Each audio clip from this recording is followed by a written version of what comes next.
PRD Education Trust registered Bharat Institute of Schooling Education.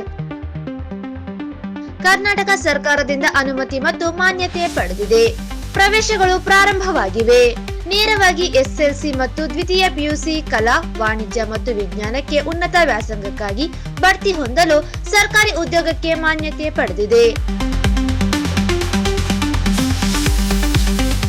ವಿಳಾಸ: station ವೃತ್ತ, Balaji complex, employment ಕಚೇರಿ ಪಕ್ಕದಲ್ಲಿ, ರಾಯಚೂರು.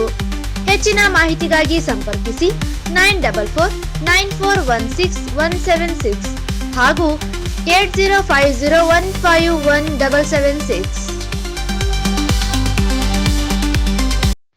ನಗರದ ಖಾಸಗಿ ಹೋಟೆಲ್ ಒಂದರಲ್ಲಿ ಸುದ್ದಿಗಾರರೊಂದಿಗೆ ಮಾತನಾಡಿದ ಅವರು, ಕೇಂದ್ರ ಸರ್ಕಾರ ಮಾಡುತ್ತಿರುವ ಬೆಲೆ ಏರಿಕೆ ಕುರಿತು ಮಾತನಾಡದೆ ಕೇವಲ ರಾಜ್ಯ ಸರ್ಕಾರವನ್ನು ಟೀಕಿಸಿದರೆ ಅದು ರಾಜಕೀಯ ಎನಿಸುತ್ತದೆ.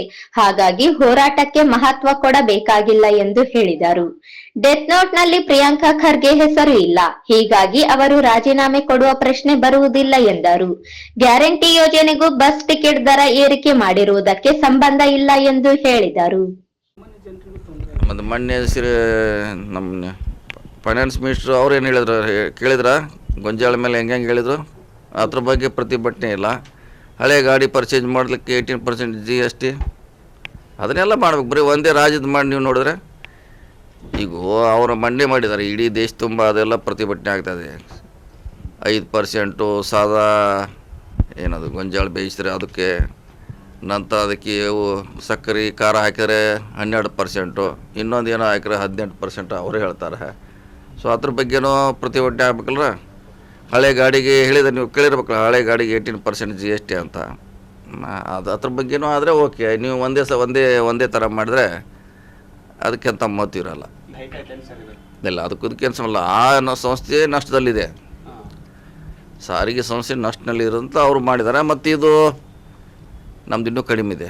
ತೆಲಂಗಾಣ, ಆಂಧ್ರ, ಮಹಾರಾಷ್ಟ್ರ, ತಮಿಳುನಾಡು ಹೋಲಿಕೆ ಮಾಡಿದ್ರೆ ನಮ್ಮದು ಇನ್ನೂ ಕೂಡ ಕಡಿಮೆ ಇದೆ.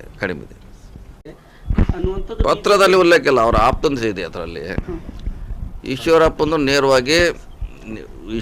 ನೇರವಾಗಿ ಅವರು ಪತ್ರದಲ್ಲಿ ಇತ್ತು, ಉಡುಪಿ ಹೋಟೆಲ್ನಲ್ಲಿತ್ತು.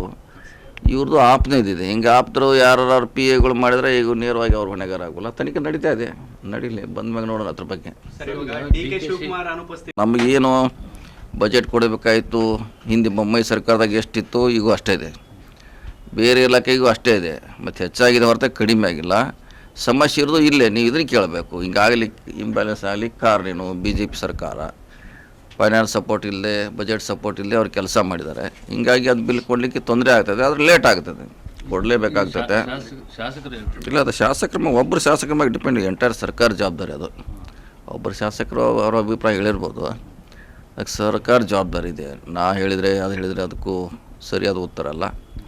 ಸರ್ಕಾರ ಹೇಳಿದಾಗ ಮಾತ್ರ ಅದನ್ನು ನಾವು ಪರಿಗಣಿಸ್ಬೇಕಾಗತ್ತೆ. ಈಗ ನನ್ನ ಸಮಸ್ಯೆ ಹೇಳಿರ್ಬೋದು, ಅವ್ರು ಹೇಳಿರ್ಬೋದು, ಬೇರೆ ಹೇಳಿರ್ಬೋದು. ಸೊ ಹೀಗಾಗಿ ಈಗಾಗಲೇ ನಾವು ಕೊಡ್ತಾಯಿದ್ದೀವಿ. ಸುಮಾರು 1 ವರ್ಷ ಆಯ್ತಲ್ಲ ಕೊಡ್ತಾಯಿದ್ದೀವಿ. ಕೆಲಸ ನಡೀತಾ ಇಲ್ಲ ಅಂತ ಎಲ್ಲಿ ಹೇಳಲಿಕ್ಕೆ ನಡೀತಾ ಇದೆ.